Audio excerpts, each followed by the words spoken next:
నిజంగా ఆయన 1924లో సంపద సృష్టించి ఉంటే ఎందుకు 2019-24లో 9 సార్లు కరెంటు ఛార్జీలు పెంచవలసినటువంటి పరిస్థితి వచ్చింది?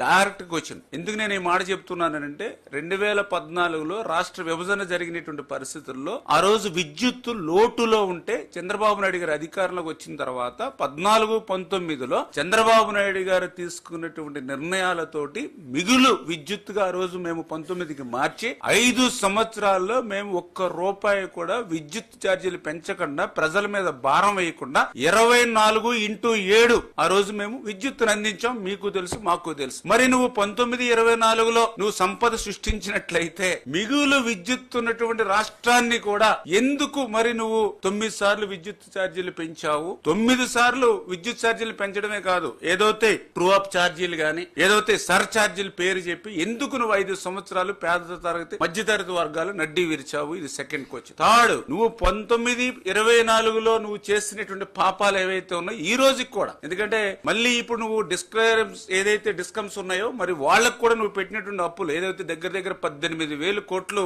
నీ అప్పులు కూడా ఈ రోజు ఇంకా మమ్మల్ని వెంటాడుతూ ఉన్నాయి. అంటే నీ వారసత్వంగా నువ్వు నిజంగా సంపద సృష్టించుంటే ఆ సంపదని వేళ ప్రజలకు మేము డిస్ట్రిబ్యూట్ చేసి ఉండేవాళ్ళం. కానీ నువ్వు సృష్టించింది అప్పులు సృష్టించావు. 18,000 కోట్లు ఈ రోజు డిస్కమ్లకు అప్పులు పెట్టావు. అందుకే మొన్న మొదటి విడతగా 5,000 కోట్ల రూపాయలు, మళ్ళీ రెండో విడత మూడో విడత కూడా ఇంకా వేచి చూస్తున్నటువంటి పరిస్థితి నీ అప్పులు. అంటే నీ వారసత్వంగా ఈవేళ ఆంధ్రప్రదేశ్ రాష్ట్ర ప్రజలకు ఇచ్చింది అప్పులు. ఇంత క్లియర్ గా మరి అందుకనే నేను చెప్పాను, అబద్దాల బ్రతుకని.